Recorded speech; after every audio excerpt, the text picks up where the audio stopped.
Last night, FBI Director Kash Patel announced a surge in federal agents and investigative enforcement has flooded a home near Toledo and Morrell Streets. This was The View from Chopper 7 earlier this morning. Now, the FBI can dig for answers after sources say the FBI raided the home of an Arkansas judge. Tonight, that judge defending himself. Let me be clear, the spokesperson says, voice clipped, eyes fixed on the seal behind the podium. At 4:32 a.m., federal teams executed coordinated warrants across Minneapolis and statewide Minnesota. We seized 2.1 tons of narcotics, recovered $18.6 million in bulk currency, and detained 47 suspects in the first wave alone. No applause, no questions yet. Just the sound of camera shutters, and the weight of a line that never gets said in public unless everything underneath it is already burning. Because the next sentence, spoken quieter, almost like a warning, lands harder than the numbers. And we believe a federal judge was linked. Minneapolis, Minnesota, a court system that was supposed to be the firewall. And tonight, it's the entry point. You're about to see how deep it goes, how the Sinaloa cartel didn't just move product through the state. They moved the state around the product. And once you understand who signed what, the next part gets worse. It always gets worse. 4:32 a.m., Minneapolis, Minnesota. The city is still half asleep, stuck between the last bars closing and the first buses starting. There's fog hanging low over the river, neon bleeding into wet pavement, and the kind of quiet you only hear when the streets are empty enough to remember they're usually not. Then the quiet breaks, not with sirens, not with shouted commands. With movement. Black SUVs rolling without lights. A helicopter far above, its blades muffled by cloud cover. Unmarked vans turning corners like they already own them. FBI, DEA, ICE, DHS. SWAT teams pulled from multiple jurisdictions and stitched together into one strike machine. Wristbands, radio call signs, pre-briefed roles, no room for improvisation. They are not here for one door. They are here for a network. 2 blocks from the Hennepin County Government Center, one team stacks on a service entrance to a law office suite that technically closes at 5, but keeps its lights on past midnight more nights than not. 3 miles south, another team is outside a massage front with frosted windows and armed lookouts, pretending to smoke cigarettes in the cold. Across the metro, a third team hits a warehouse that lists itself as a regional food logistics center, but hasn't shipped a single edible thing in months. And at the edge of the city, near a rail spur lined with rusted containers, a fourth team takes position on an unmarked steel door that shouldn't exist in a building that supposedly has no basement. 4:33 a.m. The first breach goes off like a lightning strike. Flashbang. A door becomes splinters. The hallway fills with smoke and shouted orders, sharp and practiced. Agents in black move like shadows given purpose. Inside the law office suite, someone tries to run with a briefcase handcuffed to their wrist, like they'd rather break an arm than lose what's inside.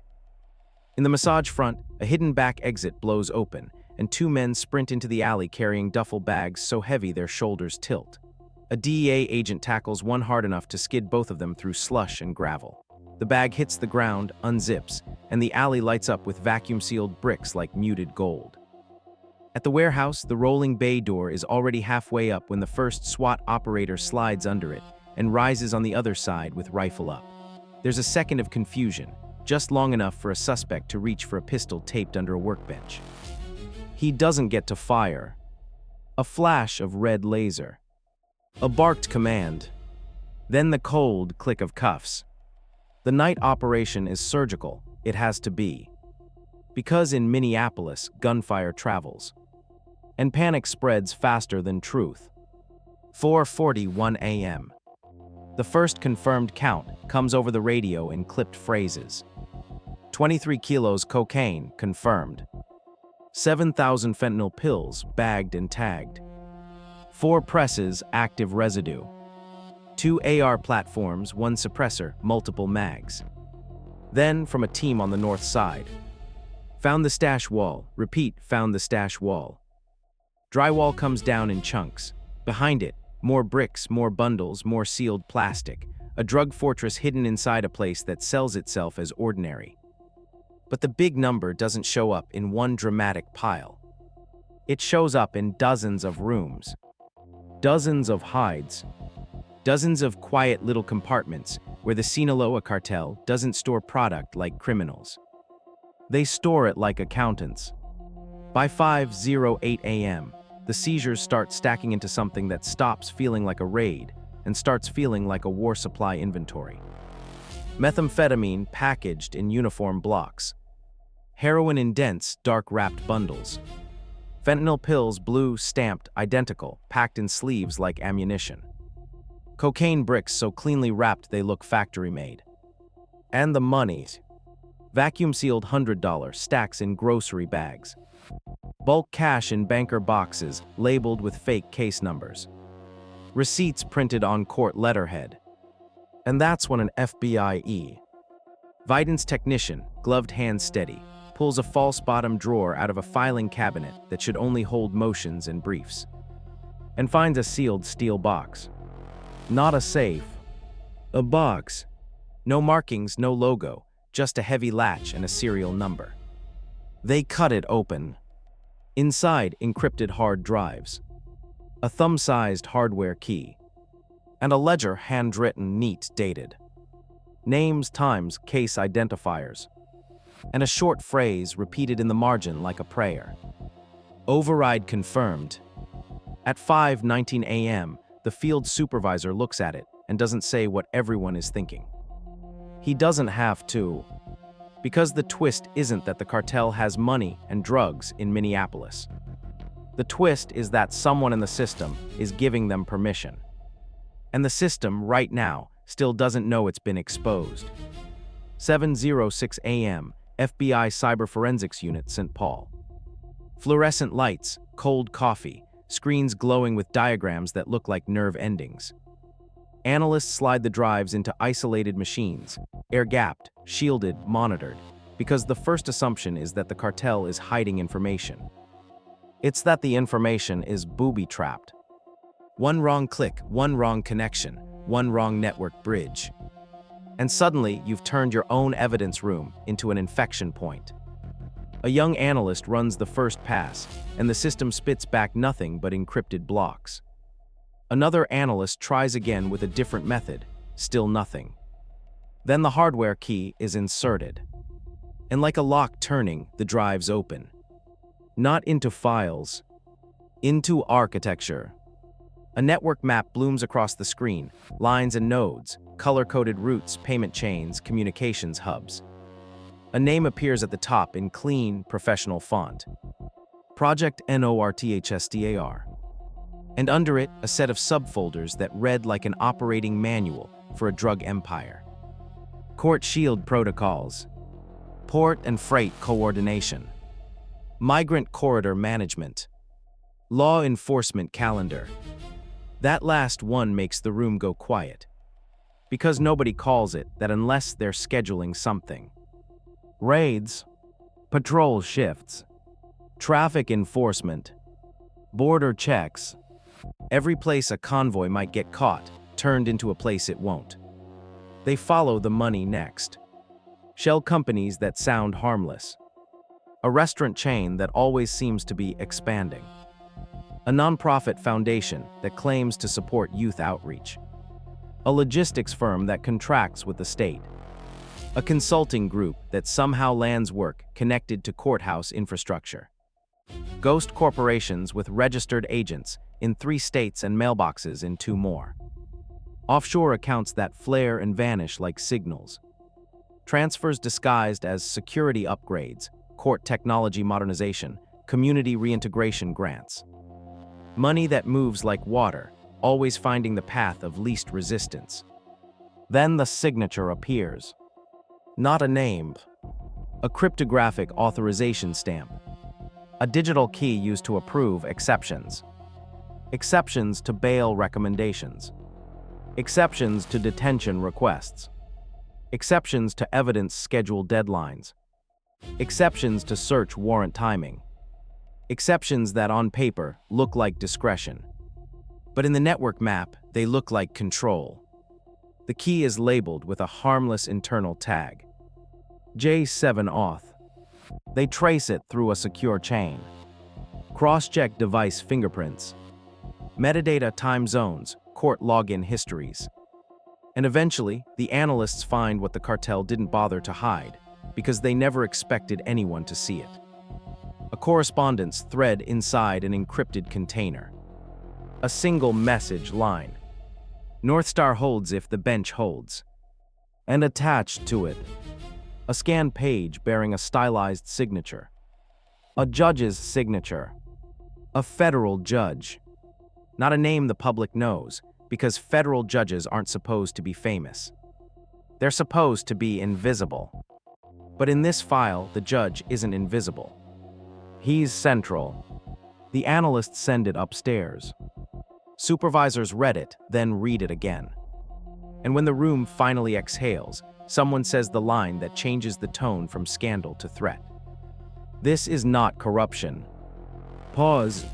This is command-level collusion. Because corruption is taking money to look away. This is using authority to steer the whole road. This is not negligence. This is engineered treason. And the worst part is the last folder on the drive, locked behind a second key. Its title is only one word. PHASCLINE. Meaning there's a next phase. Meaning the operation has just begun. And if North Star is real, then Minneapolis was only the entry wound. 3:58 a.m. the next morning, a command center outside Minneapolis. A converted operations hall with blackout curtains and rows of folding tables turned into war desks. Coffee cups, radios, maps, whiteboards dense with names and arrows. At the center, a giant digital map of Minnesota. Red markers pulse across it like infections. Minneapolis, St. Paul, Rochester, Duluth, Mankato, Murcia. St. Cloud. Rural counties too, places people never think of as cartel terrain. Drug stops. Small-town storage units. Agricultural facilities. Cold weather warehouses. And scattered near the borders, markers that don't sit still. Mobile nodes. Convoys. Migrant smuggling corridors that move like shadows across county lines. A briefing starts with a voice that doesn't waste time. Over 1,000 federal agents staged. 42 tactical teams. 8 helicopters, 2 medevac birds on standby. Armored vehicles positioned in 3 regions. ICE ready for processing and detention operations. DHS coordinating cross-agency comms. And then the line nobody in the room says lightly. Judicial containment is authorized. Meaning they're moving on the bench. Meaning they're not just arresting street crews. They're arresting the people who signed the paperwork that kept the street crews alive. 4:17 a.m. The eradication operation begins. Simultaneous hits. A desert-like stretch of industrial land outside a small town. A superlab hidden in a windowless warehouse.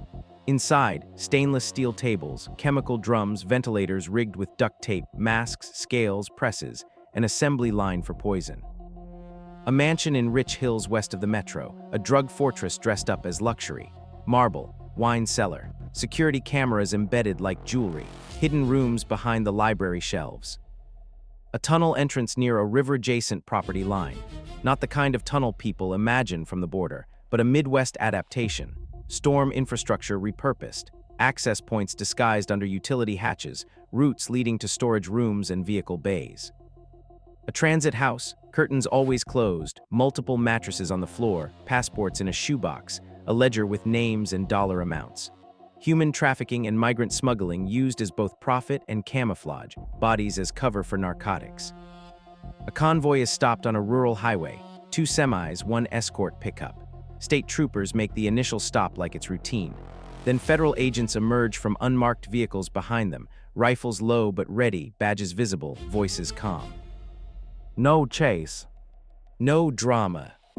Just inevitability. The trucks are opened. Behind pallets of agricultural supplies are false panels. Behind false panels are bricks. Behind bricks are more bricks. By 7:00 a.m., the seizure numbers climb again, massive, but still plausible, the kind of quantities you only see when you've been watching for months. Cocaine, hundreds of kilos. Meth stacked like building blocks.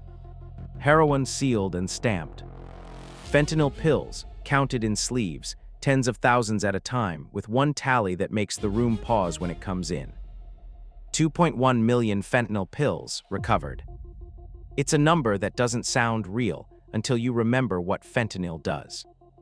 It doesn't take a ton to end a town. And now they've got tons. Guns come next. Handguns by the dozens. Rifles with aftermarket parts. Suppressors. Body armors. Radio scanners tuned to law enforcement channels. A small server farm in a consulting office, racked equipment humming behind soundproof foam. And then the arrests that shift the entire day's gravity. A county-level planner in handcuffs. A deputy chief pulled from his driveway while he tries to argue about jurisdiction. A court clerk crying in a stairwell as agents carry out boxes of sealed documents. A state legislator's aide detained in a parking garage. And finally, a federal judge. The judge's name in this dramatized story is Judge Malcolm Ketteridge, fictional, powerful, respected in public. In private, something else. They don't smash his door in like a cartel stash house. They knock. They identify themselves. They present the warrant. Because federal takedowns don't always look like war. Sometimes they look like procedure. But procedure can still be an execution. Judge Ketteridge appears in a robe, hair disheveled, eyes sharp enough to cut. He doesn't ask what this is about. He already knows. He simply says, "This is a mistake." And the lead agent answers with a calm that feels colder than anger. "No, sir. This is a ledger." By noon, the underworld has taken more damage in 6 hours than in the last 6 years. And Minnesota, for the first time in a long time, is forced to look at itself honestly. Because the problem wasn't just that the cartel was here. The problem was that the cartel was protected. 2 days later, inside a secured evidence facility. Investigators pull data off seized servers and phones, and what they find isn't just criminal coordination. It's governance. Patrol grids altered like chessboards. Border relaxations timed for convoys that didn't exist on paper. Work orders that shut down way stations for maintenance on the exact nights trucks rolled through. Internal emails warning certain units to stand down for officer safety, signed by supervisors who later claimed I were following protocol. Raid schedules leaked before they were executed. Witness lists exposed. Confidential informants burned. They tally the compromised. Not one or two. Dozens. Border agents, inspectors, uniformed officers, even a handful of legal professionals who were supposed to be the last defense between crime and society. Payments come in predictable patterns. Cash drops. Gifted vehicles. Consulting fees. Mortgage assistance routed through sham charities.